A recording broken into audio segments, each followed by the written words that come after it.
یہ کیا ہے؟ یہ مطمئن نفس ہے، یعنی کبھی خوشی مل رہی ہے کبھی غم مل رہی ہے، وہ ایکسٹریم پہ نہیں جا رہا کہ جیسے اللہ تعالیٰ نے کل بھی ہم نے پڑھا ایک جو جو کل ہمارا پارہ گزرا کہ کچھ لوگ ایسے ہوتے ہیں جب خوشی ملتی ہے تو بالکل ہی اپنے آپے سے باہر نکل جاتے ہیں، پھولے نہیں سماتے، تو وہ بھی ایک ایکسٹریم کا رویہ، اور کچھ ایسے بھی کہ جن کو غم ملتا ہے تو پھر وہ بالکل ہی مایوس ہو کے رہ جاتے ہیں۔ لیکن یہ کون لوگ ہیں؟ یہ بیلنس میں رکھتے ہیں، اپنے آپ کو توازن میں رکھتے ہیں، تو نفس مطمئنہ ہے یہ۔ یہ تین طرح کے لیولز ہیں، اور یہاں پہ کس کی بات ہو رہی ہے؟ نفس امارہ کی بات ہو رہی ہے۔ تو اب یہ والا نفس ہر ایک انسان کے اندر موجود ہے، یوسف علیہ السلام کے اندر بھی موجود ہے اور امراۃ العزیز کے اندر بھی موجود ہے، اور ہم نے یہ دیکھا کہ دونوں نے کس طرح سے اپنا اپنا اپنے آپ کو ظاہر کیا ہے۔ وہ جو ہم نے کردار پڑھا جب اس نے سارے دروازے بند کر دیے اور یوسف علیہ السلام کو دعوت گناہ دی، تو آپ نے دیکھا کہ کس طریقے سے دونوں نفس جو ہیں وہ کام کر رہے ہیں۔ آگے جو بات ہوئی ہے کہ یہ تو برائی پر اکساتا ہی ہے، الا یہ کہ میرے رب کی رحمت ہو، اور میرا رب تو یعنی میرا رب بھی مجھے بچا لے، اور میرا رب تو بہت غفور ہے اور بہت رحیم ہے۔ بادشاہ نے کہا انہیں میرے پاس لاؤ تاکہ میں ان کو اپنے لیے مخصوص کر لوں، یعنی بادشاہ نے اب یہ سوچ لیا ہے کہ کوئی بہت اونچا مقام دینے والا ہے ان کو۔ جب یوسف نے ان سے گفتگو کی، یعنی اب سین اگلا آ گیا، جب یوسف نے ان سے گفتگو، یعنی ڈائریکٹ بات ہوئی ہے آپس میں دونوں کی، اس نے کہا آپ ہمارے ہاں قدر و منزلت رکھتے ہیں، یعنی آپ کو آپ جو چاہیں آپ کو ہم ویسا اختیار دیں گے، اور آپ کی امانت پر پورا بھروسہ ہے۔ ہم امانت پہ بھروسہ کیسے ہو سکتا ہے؟ دیکھیں بادشاہ ایسے شخص کو جس کو وہ پہلے سے جانتا تک نہیں ہے اتنا اعتماد کیسے کر سکتا ہے؟ حالانکہ ابھی تو یوسف علیہ السلام کا اس نے یہ بھی نہیں دیکھا کہ وہ کس طرح کا کام کر سکتے ہیں، کیا کیپیبلٹیز ہیں ان کے اندر، اور بادشاہ کے پاس تو بہت سارے لوگ ہوتے ہیں کام کرنے کے لیے، تو کیسے جانا؟ اس نے جانا ہے اخلاق، ان کے اخلاق سے اور ان کے مضبوط کردار سے، اس لیے کہ کوئی اور ہوتا جس کو یہ پیشکش کی جاتی کہ آپ کو آپ کی رہائی کا پروانہ آ گیا، تو وہ تو خوشی سے پھولے نہ سماتا اور کیا کرتا کہ فوراً باہر آ جاتا۔ لیکن یوسف علیہ السلام نے ایسا نہیں کیا، انہوں نے پہلے یہ ان کو زیادہ بہتر لگا باہر آنے سے کہ نہیں، پہلے میرے کردار کے اوپر جو داغ لگا ہے پہلے وہ دھلنا چاہیے، اس کی صفائی ہونی چاہیے۔ یوسف نے کہا ملک کے خزانے میرے سپرد کر دیجئے، میں حفاظت کرنے والا بھی ہوں اور علم بھی رکھتا ہوں، یعنی کہ امانت داری بھی ہے میرے اندر، میرے پاس تجربہ بھی ہے اور علم بھی ہے۔ یہ تجربہ ان کو کہاں کہاں سے اللہ تعالیٰ نے دلوایا تھا؟ جب یہ امراۃ العزیز کے ساتھ کام کرتے تھے، اور امراۃ العزیز بھی فائنانس منسٹر تھا۔ یعنی یوسف علیہ السلام کو اب یہ تو پتا ہے کہ دربار میں ان کو ایک اچھی خاصی پوزیشن ملنے والی ہے، لیکن وہ کوئی ڈیکوریشن پیس بن کر رہنا نہیں چاہتے، بلکہ اپنی اہلیت کے مطابق انہوں نے کام کی ڈیمانڈ کی ہے، اور کام بھی انہوں نے ایسا چنا ہے۔ ایک تو ان کے پاس اس کا علم ہے، تجربہ ہے، دوسری بات یہ ہے کہ اس کی بہت زیادہ ضرورت بھی پڑنے والی ہے آنے والے حالات میں، جبکہ ملک فائنینشیل کرائسس کا شکار ہونے جا رہا ہے۔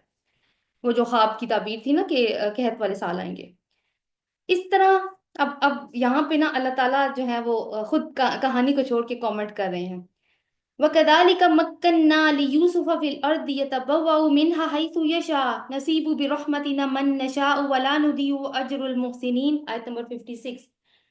اس طرح ہم نے اس سرزمین میں یوسف کے لیے اقتدار کی راہ ہموار کر دی، وہ مختار تھا کہ اس میں جہاں چاہے اپنی جگہ بنائے، ہم اپنی رحمت سے جس کو چاہتے ہیں نوازتے ہیں، نیک لوگوں کا اجر ہمارے ہاں مارا نہیں جاتا، اور آخرت کا اجر ان لوگوں کے لیے زیادہ بہتر ہے جو ایمان لے آئے اور تقوی کے ساتھ کام کرتے رہے۔ تو یہ کیا ہے؟ یہ اللہ تعالیٰ کی پلان ہے۔ اب دیکھیں اللہ تعالیٰ وہی بات ہے، کہانی کو روک کے کامنٹ کر رہے ہیں تاکہ ہم گزرے ہوئے واقعات پر غور کریں اور دیکھیں کہ اللہ تعالیٰ کی پلاننگ کیسی تھی۔ دیکھیں ہم اللہ کی پلاننگ نہیں سمجھ سکتے، بظاہر ہمیں حالات مشکل نظر آ رہے ہوتے ہیں۔ اب دیکھیں یوسف علیہ السلام کے ساتھ کیا کیا ہوا ہے، وہ کس خیر کا باعث بن سکتے تھے، لیکن وہ جب اللہ تعالیٰ نے یہ پلان کر لیا کہ کوئی کام کرنا ہے تو وہ اسی طرح سے حالات بناتا ہے۔ دوسری بات یہ نوٹ کرنی ہے اس میں ہم نے کہ یہ آیت دوسری دفعہ آئی ہے۔ پہلی بار جب بھائیوں کی سازش کے بعد یوسف علیہ السلام کنویں سے نکل آئے تھے اور وہ مصر کے محل میں پہنچ گئے تھے وہاں پہ، اور اب امراۃ العزیز کی سازش کے بعد جب اب جیل سے نکلے ہیں تو اب دوبارہ سے یہی آیت واپس آئی ہے۔ اب کیا ہے کہ کچھ ٹائم گزر چکا ہے، اگلا سین آ گیا ہے، کچھ ٹائم اتنا یعنی 7-8 سال گزر چکے ہیں، اور اس درمیان میں کیا ہے کہ قحط کا زمانہ وہ والا آ چکا ہے۔ وَجَاءَ إِخْوَةُ يُوسُفَ فَدَخَلُوا عَلَيْهِ، اب وہ والا سین آ گیا جس کا بڑی بے چینی سے ہمیں انتظار تھا۔ یوسف کے بھائی مصر آئے اور اس کے ہاں حاضر ہوئے، اس نے انہیں پہچان لیا مگر وہ اس سے ناشنا تھے۔ پھر جب اس نے ان کا سامان تیار کروایا تو چلتے وقت ان سے کہا اپنے سوتیلے بھائی کو میرے پاس لانا، دیکھتے نہیں ہو میں کس طرح پیمانہ بھر کر دیتا ہوں اور کیسا اچھا مہمان نواز ہوں؟ اگر تم اسے نہیں لاؤ گے تو میرے پاس تمہارے لیے کوئی غلہ نہیں ہے، پھر تم میرے پاس نہ پھٹکنا۔ اب آپ دیکھیں کہ اس پیسج میں سے ہمیں کیا کیا معلومات مل رہی ہیں۔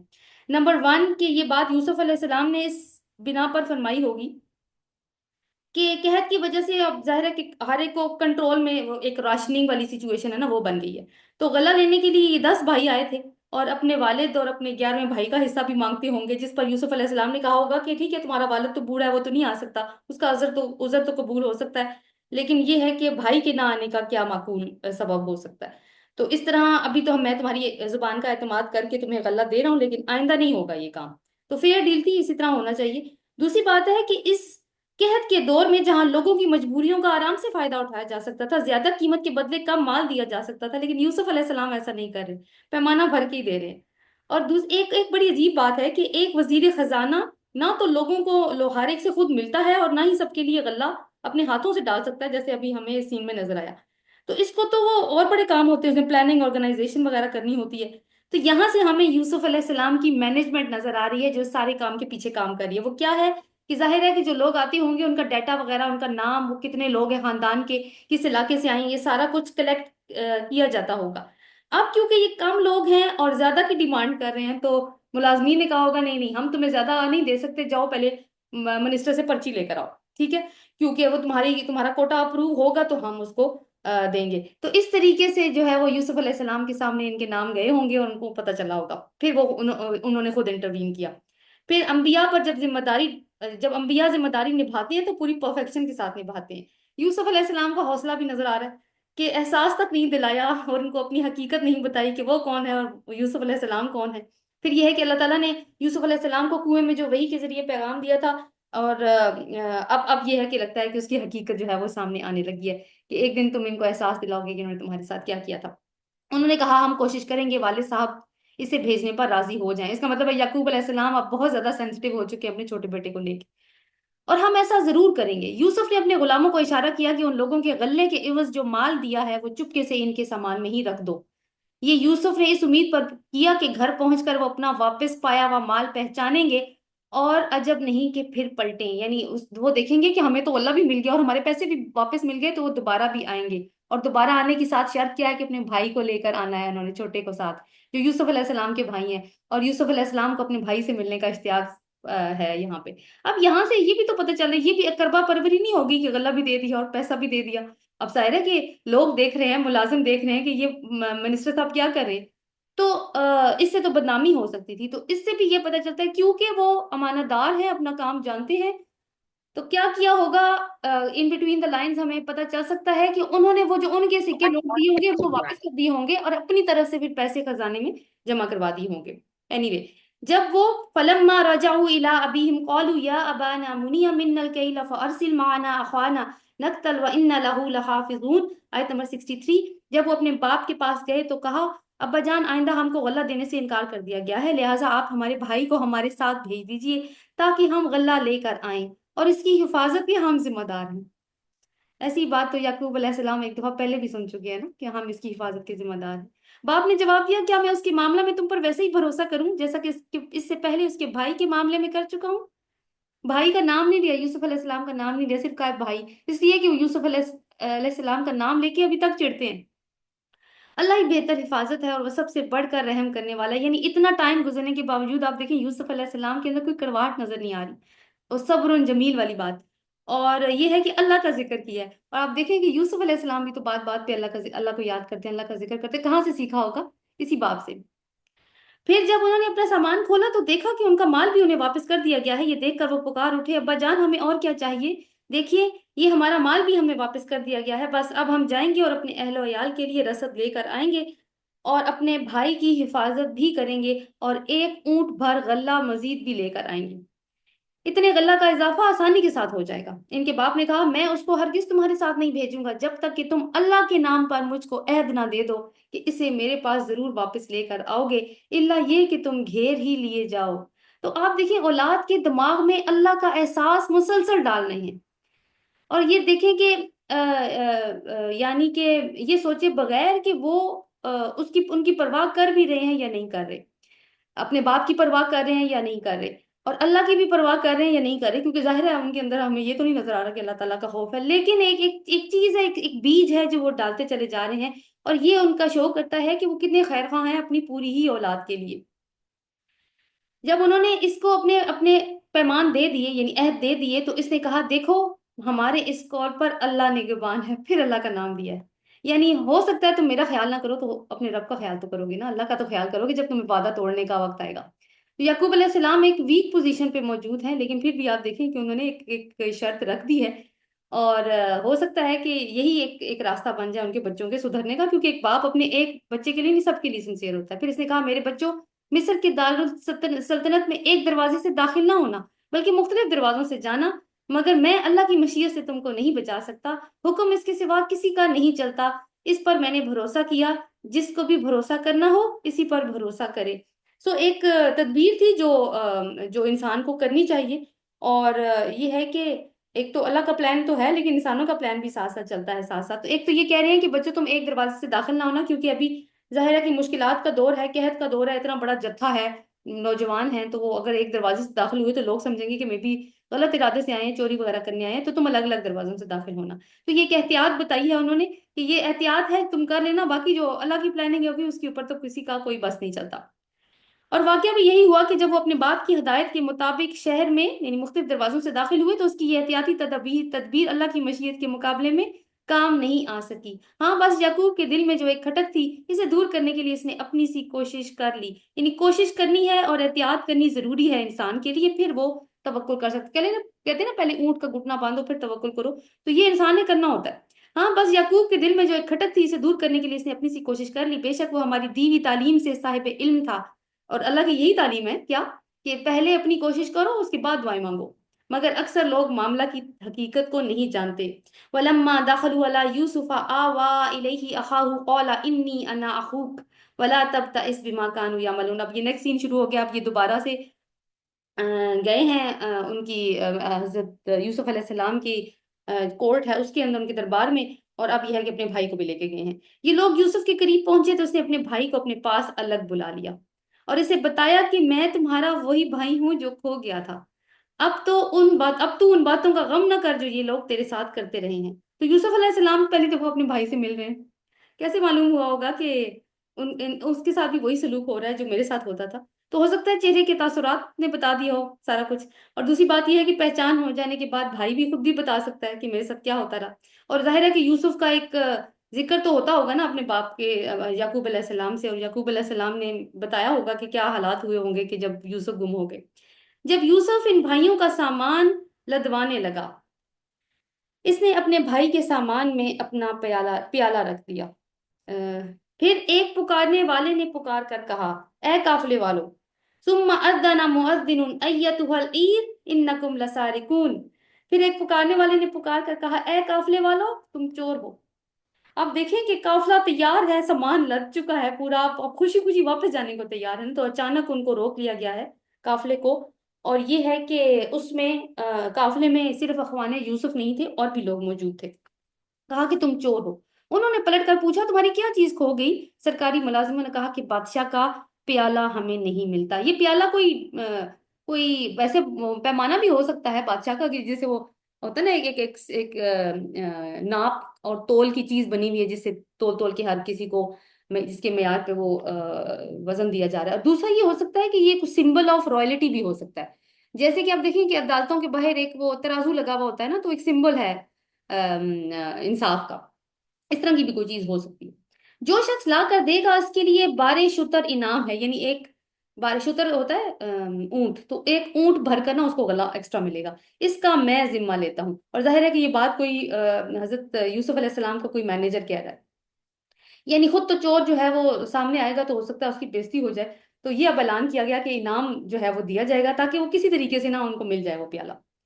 اور ہم چوریاں کرنے والے، اچھا، ان ان بھائیوں نے کہا خدا کی قسم تم خوب جانتے ہو کہ ہم اس ملک میں فساد کرنے نہیں آئے، اور ہم چوریاں کرنے والے لوگ نہیں ہیں۔ اور کوئی نہیں بولا، صرف یہ بولی، یعنی کہتے ہیں اب ایک بات ہمیں یہ پتہ چل رہی ہے کہ چوری کرنے سے زمین میں فساد پھیلتا ہے، لیکن مزے کی بات کیا ہے کہ کہہ کون رہا ہے؟ جنہوں نے اپنے ہی گھر میں فساد برپا کیا اور ایک باپ سے اس کا بیٹا چرا لیا، کہتے ہیں ہم تو چور نہیں ہیں۔ انہوں نے کہا اچھا، اگر تمہاری بات جھوٹی نکلی تو چور کی کیا سزا ہے؟ انہوں نے پوچھا، یعنی حضرت یوسف علیہ السلام کے جو مینیجر تھے انہوں نے پوچھا کیا سزا ہے پھر تمہارے ہاں جہاں سے تم آئے ہو؟ انہوں نے کہا اس کی سزا، جس کے سامان میں سے چیز نکلے وہ خود ہی اپنی سزا میں رکھ لیا جائے، یعنی تم لوگ اس کو غلام بنا لینا، یہی سزا ہوتی ہے۔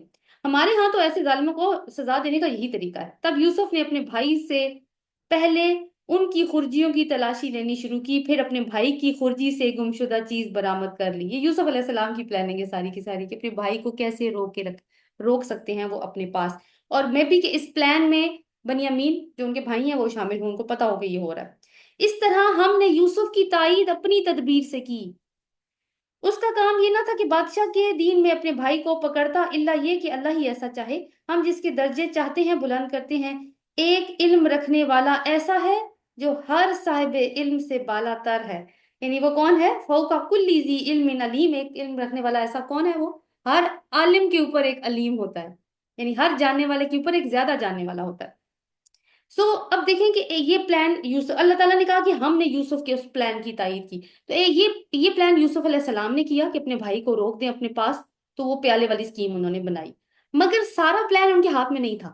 جیسے وہ بات کہ اب یہ بات تو انہوں نے ایکسپیکٹ نہیں کی ہوگی کہ یہ لوگ ان سے پوچھیں گے کہ تمہارے ہاں چور کی کیا سزا ہے، تو یہ بات تو خود ہی ہوئی ہے نا، اس کا مطلب ہے کہ اللہ کی پلاننگ، اس کے وہ باتیں منہ سے جو نکلوائیں وہ اللہ تعالیٰ نے نکلوائیں۔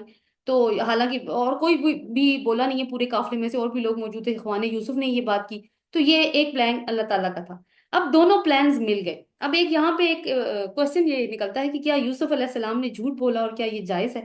نہیں، جائز نہیں ہے، یہ اس سے یہ جواز نہیں ملتا کہ جھوٹ بول سکتے ہیں، لیکن معاملہ اگر کسی کی زندگی بچانے کا ہو تو ایسی صورت میں ہو جس صورت میں، یعنی یہ سچویشن ہے، کیونکہ تب تب یہ کیا جا سکتا ہے، کیونکہ کیسے ہمیں پتہ چل رہا ہے کہ اس کے آگے اللہ نے فرمایا کہ ہم نے یوسف کے درجات کو بلند کیا، ہم جس کے چاہتے ہیں درجے بلند کرتے ہیں۔ تو اگر یوسف علیہ السلام نے غلطی کی ہو تو اللہ تعالیٰ اپنے انبیاء کو بھی نہیں چھوڑتا غلطی کرنے پر، تو وہ چیز اللہ تعالیٰ نے کی۔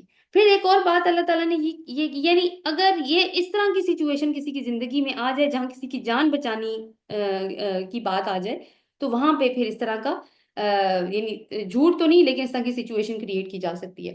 پھر اللہ تعالیٰ نے کہا کہ ہر علم والے کے اوپر ایک اور علم والا ہوتا ہے، یعنی ہم کسی کی ذاتی زندگی پر الزام لگانے سے پہلے یہ سوچ لیں کہ اسے اپنی سچویشن کا زیادہ علم ہے، بجائے سے کہ ہم لیبل لگا لیں اسے جھوٹ بولا، اس کو اپنی سچویشن کا زیادہ علم ہے۔ اور سب سے بڑھ کر یہ بات کہ اللہ تعالیٰ سب کچھ جاننے والا ہے۔ ان بھائیوں نے کہا یہ چوری کرے، اب چوری کی بات پتہ چل گئی کہ چھوٹے بھائی نے کی ہے، بنیامین نے، وہ کون ہے؟ سگے بھائی ہیں یوسف علیہ السلام کے۔ اب بھائیوں کا کیا ری ایکشن آتا ہے؟ ان بھائیوں نے کہا یہ چوری کرے تو کوئی تعجب کی بات نہیں ہے، اس سے پہلے اس کا بھائی یوسف بھی چوری کر چکا ہے۔ یوسف ان کی بات سن کر پی گیا، یعنی آپ دیکھیں کہ اس نے کیا انہوں نے سوچا ہوگا کہ یہ ابھی تک نہیں بدلے، ابھی تک ان کے دل میں اتنا حسد ہے میرے خلاف، حالانکہ جو یہ چاہتے تھے انہوں نے کر کے دیکھ لیا۔ حقیقت ان پر نہیں کھولی، چپ کر گئے، وہ صبر جمیل والی بات نا جو اپنے باپ سے شاید سیکھی ہوگی۔ حقیقت ان پر نہ کھولی، بس اتنا کہہ کر رہ گیا کہ بڑے ہی برے ہو تم لوگ جو الزام لگا رہے ہو، اس کی حقیقت اللہ خوب جانتا ہے۔ یعنی ایک بات تو یہ ہے کہ ان کے دل سے حسد نہیں گیا، اور دوسری بات یہ ہے کہ یہ حقیقت دیکھ دیکھ کے ان کو کیا بھائیوں کے سارے کرتوت یاد نہیں آگے ہوں گے؟ تو انسان ایسی صورت میں ایموشنل ہو جاتا ہے کہ دیکھو میرے پہ الزام لگانے سے پہلے تم اپنی طرف کیوں نہیں دیکھتے؟ لیکن کیا ہے کہ صبر کر گئے ہیں انہوں نے۔ قالوا یا ایھا العزیز ان لہ ابا شیخا کبیرا، انہوں نے کہا اے سردار ذی اقتدار عزیز، کس کو کہہ رہے ہیں؟ اپنے بھائی کو، جس کو تھوڑی دیر پہلے چور کہہ چکے ہیں۔ پتہ نہیں ہے نا، سچویشن نہیں پتہ ہوتی انسان کو کہ وہ کیا کہہ رہا ہے اور اصل میں حقیقت کیا ہے اور کس کے لیے وہ بات کر رہا ہے۔ اس کا باپ بہت بوڑھا آدمی ہے، آپ اس کی جگہ پر ہم میں سے کسی کو رکھ لیجئے، ہم آپ کو بڑا ہی احسان کرنے والا پاتے ہیں۔ قال معاذ اللہ ان ناخذ الا من وجدنا متاعنا عنده انا اذا لظالمون، یوسف نے کہا اللہ کی پناہ، دوسرے کسی شخص کو ہم کیسے رکھ سکتے ہیں جس کے پاس ہم نے اپنا مال پایا ہے؟ یہ نہیں کہا ہم نے جس کو چور پایا، یہ نہیں کہا جس کے پاس ہم نے اپنا مال پایا ہے اس کو چھوڑ کر دوسرے کو رکھیں تو ہم ظالم ہوں گے۔ یعنی یہ جو تم بات کر رہے ہو یہ نہیں ہو سکتی، کیونکہ یہ تو ایسا تو نہیں ہوتا کہ چوری کوئی کرے یا سامان کسی کے پاس سے برآمد ہو اور اس کی جگہ کسی اور کو سزا ملے۔ تو اب کیا ہے، اب کوئی آرگیومنٹ ہوا لیکن اب نہیں بات بنی، تو اب الگ ہو گئے ہیں سارے۔ جب وہ یوسف سے مایوس ہو گئے تو ایک گوشے میں جا کر آپس میں مشورہ کرنے لگے۔ ان میں سے جو سب سے بڑا تھا بولا، تم جانتے نہیں ہو تمہارے والد تم سے اللہ کے نام پر عہد و پیمان لے چکے ہیں، اور اس سے پہلے یوسف کے معاملہ میں جو کچھ تم کر چکے ہو وہ تمہیں معلوم ہے۔ میں تو یہاں سے ہرگز نہیں جاؤں گا جب تک کہ میرے والد مجھے اجازت نہ دیں، یا پھر اللہ ہی میرے حق میں کوئی فیصلہ فرما دے، وہ سب سے بہترین فیصلہ کرنے والا ہے۔ تو یعقوب علیہ السلام کا اپنے بیٹوں کے سامنے بار بار اللہ کا نام لیتے رہنا، اور اب ایسا محسوس ہوتا ہے کہ ان کے تکبر میں کریک پڑ چکا ہے، کیونکہ اب اللہ کا نام ان کے بھائیوں کے منہ سے نکل رہا ہے، اور اس کو احساس بھی ہو رہا ہے کہ دیکھو یہ غلطی ہم نے کر دی، اور پہلے بھی ہم یہ غلطی کر چکے، یعنی اندر سے گلٹ ہے ان کے اندر کہ یہ کام ہم نے پہلے بھی کیا، اور اب تو خیر انہوں نے نہیں کیا لیکن اب تو ہو گیا ہے۔ تم جا کر اپنے والد سے کہو، ابا جان آپ کے صاحبزادے نے چوری کی ہے، ہم نے اسے چوری کرتے ہوئے دیکھا نہیں ہے، جو کچھ ہمیں معلوم ہوا ہے بس ہم وہی بیان کر رہے ہیں، اور غیب کی نگہبانی تو ہم نہیں کر سکتے تھے، یعنی وہ ہمارے پاس تھا ہی نہیں، وہ تو جاتے ہی عزیز مصر کے حوالے ہو گیا، اور پھر پتہ نہیں کیا ہوا کہ اس پہ چوری کا الزام لگ گیا، یعنی باقی چیزیں ہمیں نہیں پتا۔ آپ اس بستی کے لوگوں سے پوچھ لیجئے جہاں ہم تھے، اس قافلے سے دریافت کیجئے کر لیجئے جس کے ساتھ ہم آئے تھے، ہم اپنے بیان میں بالکل سچے ہیں۔ آپ سچے ہیں پھر بھی یقین دلانے کے لیے آپ دیکھیں کہ کیسے کیسے پاپڑ بیلنے پڑ رہے ہیں۔ اس وقت جھوٹ بولا تھا تو بھی یقین دلا رہے تھے اپنے باپ کو، ان کے باپ کو یقین نہیں آ رہا تھا، لیکن اب سچے ہونے کے باوجود وہ یہ کوشش کریں کہ کون سا آرگیومنٹ پیش کریں، کون سی شہادت پیش کریں کہ ان کا باپ مان جائے، اس لیے کہ ان کو پتا ہے کہ وہ اپنا اعتماد کھو چکے ہیں۔ اور اب سین چینج ہو گیا، اب واپس یعنی واپس کنعان میں، یعنی جو فلسطین کا علاقہ ہے وہاں پہ یہ والا سین ہے۔ قال بل سولت لكم انفسكم امرا فصبر جمیل عسى الله ان ياتيني بهم جميعا انه هو العليم الحكيم۔ باپ نے یہ داستان سن کر کہا، دراصل تمہارے نفس نے تمہارے لیے ایک اور بڑی بات کو آسان بنا دیا ہے، یعنی پھر تم نے شاید کچھ ایسے ہی چاہا ہے اور اب پھر تم نے اسے کر گزرے ہو، اس پر بھی میں خوبصورت صبر کروں گا۔ کیا بعید کہ اللہ ان سب کو مجھ سے لا ملائے، وہ سب کچھ جانتا ہے اور اس کے سب کام حکمت پر مبنی ہے۔ کہتے ہیں اس پر بھی میں خوبصورت صبر کروں گا۔ صبر بدصورت بھی ہو سکتا ہے، ہاں جی ہوتا ہے، جب انسان پہ سچویشن ایسی پڑتی ہے اور پھر پہلے وہ روتا ہے پیٹتا ہے شکایتیں کرتا ہے اور پھر کہتا ہے کہ اب میں نے صبر کر لیا، وہ خوبصورت صبر نہیں ہوتا۔ رسول اللہ صلی اللہ علیہ وسلم نے فرمایا صبر تو پہلی چوٹ پر ہوتا ہے۔ ابھی کیا ہمیں پتہ چل رہا ہے یعقوب علیہ السلام کے کردار سے، کہ ایمان، صبر اور توکل۔ پھر وہ ان کی طرف سے منہ پھیر کر بیٹھ گیا اور کہنے لگا وَتَوَلَّ عَنْهُمْ، یعنی یہ بات کرنے کے بعد نہ منہ پھیر کے نہ ان سے بیٹھ گئے۔ وَتَوَلَّ عَنْهُمْ قَالَ يَا أَسَفَ عَلَى يُوسُف، کہاں کس کا نام لیا؟ اب یوسف کا نام لیا۔ وَابْيَضَّتْ عَيْنَاهُ مِنَ الْحُزْنِ فَهُوَ كَظِيمٌ، کظیم کا مطلب ہوتا ہے ایک انسان گلے تک بھر جائے غصے سے اور تکلیف سے اور غم سے گلے تک آ جائے۔ کبھی ایسا ہمیں بھی محسوس ہوتا ہے کہ جب ہمیں بہت زیادہ غصہ یا کچھ چیز گھٹن ہو رہی ہو نا، ہم کسی چیز کا اظہار نہ کر پا رہے ہیں، تو لگتا ہے ہم گلے تک بھر چکے ہیں۔ یہی حالت ہے یعقوب علیہ السلام، اس حالت تک پہنچ چکے ہیں۔ دن کی طرف سے منہ پھیر کر بیٹھ گیا اور کہنے لگا ہائے یوسف، وہ دل ہی دل میں غم سے گھٹا جا رہا تھا اور اس کی آنکھیں سفید پڑ گئی تھی، یعنی رو رو کے اپنے بیٹے کی جدائی میں آنکھوں کا نور چلا گیا تھا ان کا۔ بیٹوں نے کہا اللہ کی قسم آپ تو بس یوسف ہی کو یاد کیے جاتے ہیں، نوبت یہ آ گئی ہے کہ اس کے غم میں اپنے آپ کو بھلا دیا یا اپنی جان ہلاک کر دیں گے، یعنی اب بلند آواز میں نا اپنے باپ کو وہ یوسف کا نام سن کے پھر سے چڑ گئے، تو یہ بات کی ہے۔ اس نے کہا ہمیں اب یعقوب علیہ السلام کیا جواب دے رہے ہیں؟ قال انما اشکو بثی وحزنی الی اللہ واعلم من اللہ ما لا تعلمون، اس کو انڈر لائن کیجئے، بہت خوبصورت دعا ہے۔ اس نے کہا میں اپنی پریشانی اور غم کی فریاد اللہ کے سوا کسی سے نہیں کرتا، اور کسی سے کرنے کا فائدہ بھی نہیں ہے، جس نے پریشانی دور کرنی ہے اسی سے بات کی جائے، تو اور اللہ سے جیسا میں واقف ہوں تم نہیں ہو۔ یہ بات کرنے کے بعد آپ دیکھیں کہ فوراً سے واپس اپنے بچوں کی طرف پلٹے ہیں اور کہتے ہیں کہ میرے بچوں جا کر یوسف اور اس کے بھائی کی ٹور لگاؤ، اللہ کی رحمت سے مایوس نہ ہو، اس کی رحمت سے تو بس کافر ہی مایوس ہوئے چلتے، یعنی پھر سے ان کو محبت، تھوڑے سے بلاسٹ ہوئے ہیں لیکن پھر سے محبت سے ان کی طرف واپس پلٹنے ہیں اور ایک باپ ہونے کا حق ادا کر دیا۔ اب دیکھیں یوسف کا نام لیا انہوں نے، اس کا مطلب ہے کہ ان کو یقین ہے یوسف زندہ ہے اور وہ کہانی جھوٹی تھی، اور اب کی بار بھائیوں نے اس کا نام سن کر غصہ نہیں کیا، آگے جا کے ہمیں پتہ چلے گا۔ تو ایک باپ اصل میں کر کیا رہا ہے کہ اپنے بیٹوں کو ان کے خوف سے، ان کا جو خوف ہے نا یوسف کو لے کے ایک خوف ڈیولپ ہو گیا ان کے، اس خوف سے ان کا سامنا کروا رہے ہیں تاکہ اس سچویشن کو وہ فیس کریں اور اس گلٹ سے نکلیں جو ان کے اندر موجود ہے۔ تو اب دوبارہ سے سین بدل گیا۔ فلما دخلوا عليه قالوا يا أيها العزيز مسنا وأهلنا الضر وجئنا بضاعة مزجاة فأوفي لنا الكيل وتصدق علينا. جب یہ لوگ مصر جا کر یوسف کی پیشی میں داخل ہوئے تو انہوں نے عرض کیا، اے سردار با اقتدار، اے عزیز، ہم اور ہمارے اہل و عیال سخت مشکل میں ہیں، ہم کچھ حقیر سی پونجی لے کر آئے ہیں. اب جب بھائی کا ذکر بھی نہیں کیا انہوں نے کہ ہم کیوں آئے ہیں، آئے تو کس کام کے لیے تھے، لیکن غلے کی بات کریں، ہم کچھ حقیر سی پونجی لائے ہیں، یعنی اب تو مال بھی ان کے پاس اتنا نہیں بچا، آپ ہمیں بھرپور غلہ عنایت فرمائیں، یعنی پیسے تو ہمارے پاس چھوڑے ہیں، تھوڑے کم ہیں، لیکن آپ پھر بھی ہمیں اتنا ہی غلہ دے دیں جتنا ہم کو ضرورت ہے، اور ہم پر صدقہ کر دیں، یعنی آپ ہم پہ صدقہ کریں، ہمارے پاس کچھ نہیں ہے دینے کو، پیسے نہیں ہے زیادہ، ہم آپ کے مال کی غلے کی پوری قیمت نہیں چکا سکتے، لیکن پہلے کہہ چکے نا ہم آپ کو احسان کرنے والا پاتے ہیں، تو کہتے ہیں ہم پہ صدقہ کر دیجئے. تو یہ بھی تو کر سکتے تھے نا یہ کام، جب یوسف علیہ السلام نے فریادیں کی ہوں گی کہ مجھے کنویں میں نہ پھینکو، اور اب کس کے آگے یہ بات کر رہے ہیں. اللہ خیرات صدقہ کرنے والوں کو جزا دیتا ہے. اس نے کہا یوسف نے، قال هل علمتم ما فعلتم بيوسف واخيه اذ انتم جاهلون. اب یہ ہے کہ اب یوسف علیہ السلام نے دیکھا کہ یہ اس قدر یعنی ڈاؤن، یعنی اپنے وہ جو تکبر کا جو ان کی دیوار چڑھی ہوئی تھی اب اس سے اتنا نیچے آ چکے ہیں، تو اب یوسف علیہ السلام کیا کر رہے ہیں کہ اب ریالٹی کو ایکسپوز کر رہے ہیں. اس نے کہا تمہیں کچھ معلوم ہے تم نے یوسف اور اس کے بھائی کے ساتھ کیا کیا تھا جب کہ تم نادان تھے، یعنی جاہل. جاہل کون ہوتے ہیں؟ جو جذبات سے کام لیتے ہیں. یہ نہیں کہا کہ تم نے وہ جرم کیا تھا اور تم نے جان بوجھ کے نہیں، جب کہ تم نادان تھے. وہ چونک کر بولے، ہائے کیا تم یوسف ہو؟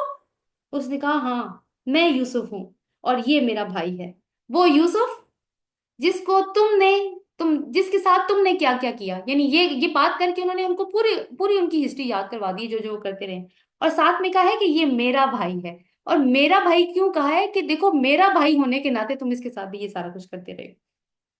اللہ نے ہم پر احسان فرمایا. یہ نہیں کہا کہ دیکھو تم لوگوں نے کیا کیا اور اللہ کا دیکھو کام یا ہماری محنت دیکھو کہ ہم یہاں تک پہنچ گئے. کہتے ہیں اللہ نے ہم پر احسان فرمایا. حقیقت یہ ہے کہ اگر کوئی تقوی اور صبر سے کام لے تو اللہ کے ہاں ایسے نیک لوگوں کا اجر مارا نہیں جاتا.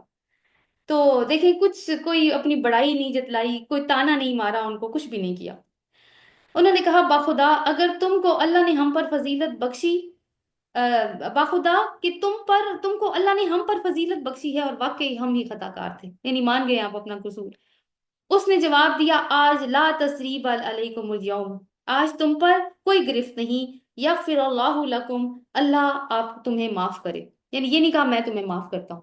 دیکھیں کچھ سچویشنز ایسی ہوتی ہیں انسان اتنی آسانی سے معاف نہیں کر سکتا، نہ کوئی یہ ہمارے دین میں زبردستی ہے کہ ضرور معاف کرنا ہے، لیکن یہ ضرور کہا ہے، اللہ کی طرف ریفر کروایا ہے انہوں نے بھی کہ اللہ تمہیں معاف کرے، وہ سب سے بڑھ کر رحم فرمانے والا ہے. اذهبوا بقمیصی ھذا فالقوه علی وجه ابی یاتی بصیرا واتونی باہلکم اجمعین. جاؤ میری یہ قمیص لے جاؤ اور میرے والد کے منہ پر ڈال دو، ان کی بینائی لوٹ آئے گی، اور اپنے سب اہل و عیال کو میرے پاس لے آؤ. وہ قمیص جو پہلے یوسف علیہ السلام کے غم کا باعث بنی تھی، قمیص کا آپ دیکھیں کتنا رول ہے نا. پھر وہ قمیص جو جب یوسف علیہ السلام کو امراۃ العزیز نے گناہ کے لیے اکسایا تھا تو وہ قمیص وہ پھٹ گئی تھی، وہ بھی ایک طرح سے انسلٹ کا سمبل تھی. لیکن اب جو قمیص ہے وہ ایک اقتدار کا سمبل ہے، ایک اتھارٹی کا سمبل ہے. میری کہ قمیص لے جاؤ، اور کیا کہا ہے ساتھ میں ان کی بینائی بھی ہو جائے گی، اور اپنے سب اہل و عیال کو لے کر میرے پاس آ جاؤ. اس طریقے سے کنعان یا جو فلسطین میں تھا اس کو چھوڑ کر یعقوب علیہ السلام کا سارا کنبہ، یعنی یہ بنی اسرائیل، اسرائیل کس کا ٹائٹل تھا؟ یعقوب علیہ السلام کا. یہ سارے کے سارے مصر میں آباد ہو گئے آ کے. تو سوال کیا پوچھا گیا تھا کہ بنی اسرائیل کا اصل وطن تو فلسطین تھا، یہ مصر میں کیسے آئے جہاں سے موسیٰ علیہ السلام نے ان کو بچایا تھا. تو آپ دیکھیں کہ پورا خطبہ اللہ تعالیٰ نے بتا دیا. جب یہ قافلہ روانہ ہوا تو ان کے باپ نے کہا، یعقوب علیہ السلام نے کہا، کدھر ہے وہ؟ ابھی کنعان میں ہی ہے. میں یوسف کی خوشبو محسوس کر رہا ہوں. تم لوگ کہیں یہ نہ کہنے لگو کہ میں بڑھاپے میں سٹھیا گیا ہوں. گھر کے لوگ بولے، میں نے آپ سے کہا تھا ایک ڈائلوگ آپ نے، ایک آیت آپ نے لکھنی ہے، میرے خیال سے آیت کا نمبر اب مجھے یاد نہیں ہے، اس کا ریفرنس آگے آئے گا. وہ ریفرنس کیا ہے؟ انہوں نے کہا قالو، آیت نمبر 95، قالو تاللہ انک لفی ضلالک القدیم. انہوں نے کہا کہ اللہ کی قسم آپ تو ابھی تک اپنی پرانی گمراہی میں پڑے ہوئے ہیں. اس وقت بھی کیا کہا تھا؟ ہم وہ بات کس نے کی تھی؟ یوسف علیہ السلام کے بھائیوں نے کی تھی. لیکن ابھی بھائی تو نہیں پہنچے نا، وہ تو ادھر سے راستے میں ہوں گے ابھی. یہاں پہ یہ بات کون کر رہا ہے؟ ان بھائیوں کی اولاد کر رہی ہے. الفاظ بھی آپ دیکھیں کہ کوئی زیادہ کمی نہیں، مطلب سملر وکیبلری یوز ہو رہی ہے. اس کا کیا مطلب ہے کہ بچے والدین سے کتنا کچھ لیتے ہیں، سیکھتے ہیں، ایون کہ وہ ان کے الفاظ کو بھی کاپی کرتے ہیں. تو یہ کتنا اہم ہے، یعنی والدین کی ذمہ داری کتنی اہم ہے، اور یہ کتنی امپورٹنٹ جاب ہے جو ایک ماں اور ایک باپ ادا کرتا ہے اپنے بچوں کی زندگی میں، کہ ایک ایک چیز. اور دیکھیں بچے وہ نہیں کرتے جو ہم ان کو کرنے کو کہتے ہیں، وہ کرتے ہیں جو وہ ہمیں کرتے ہوئے دیکھتے ہیں. تو ہمیں کیا بننا ہے پھر؟ ہمیں اپنے بچوں کو جیسا ہم دیکھنا چاہتے ہیں ویسا ہمیں پھر خود بن کے دکھانا پڑتا ہے. پھر جب خوشخبری لانے والا آ گیا تو اس نے یوسف کا قمیص یعقوب کے منہ پر ڈال دیا اور یکا اس کی بینائی لوٹ آئی. تب اس نے کہا، میں نے تم سے کہتا تھا، میں اللہ کی طرف سے وہ کچھ جانتا ہوں جو تم نہیں جانتے. سب بول اٹھے، قالوا یا ابانا استغفر لنا ذنوبنا انا كنا خاطئین. انہوں نے کہا آپ ہمارے گناہوں کی بخشش کے لیے دعا کریں، واقعی ہم خطا کار تھے. اس نے کہا میں اپنے رب سے تمہارے لیے معافی کی درخواست جلدی کروں گا، وہ بڑا معاف کرنے والا اور رحیم ہے. دیکھیں یہ نہیں کہا میں ضرور کرتا ہوں، میرا اللہ تمہیں ضرور معاف کر دے گا. اس لیے کہ یعقوب علیہ السلام کا بھی دل کچھ کم نہیں دکھایا ہوا ان کے بچوں نے. سو کہا ہے کہ میں کروں گا ضرور درخواست. پھر جب یہ لوگ یوسف کے پاس پہنچے تو اس نے اپنے والدین کو اپنے ساتھ بٹھا لیا اور اپنے سب کنبے والوں سے کہا کہ اس شہر میں امن کے ساتھ داخل ہو جاؤ انشاءاللہ. تو پوری فیملی داخل ہو گئی ہے. اب داخل جب ہوگی تو اس نے اپنے والدین کو اٹھا کر اپنے پاس تخت پر بٹھایا اور سب اس کے آگے بے اختیار سجدے میں جھک گئے. یعنی یہ سجدہ وہ نہیں ہے جو ہم ماتھے پہ ماتھا ٹیکتے ہیں زمین پہ، کیونکہ اس کی اجازت تو صرف اللہ تعالیٰ کے دین میں صرف اللہ ہی کو ہے. بس یہ ہے کہ جھک گئے، یعنی انہوں نے ایک اس قسم کا ریورنس یا رسپیکٹ شو کی ان کے لیے. یوسف نے کہا ابا جان یہ تعبیر ہے میرے اس خواب کی جو میں نے پہلے دیکھا تھا، وہی والا خواب جہاں سے کہانی کا آغاز ہوا تھا. اب اس کی تعبیر بھی مل گئی. میرے رب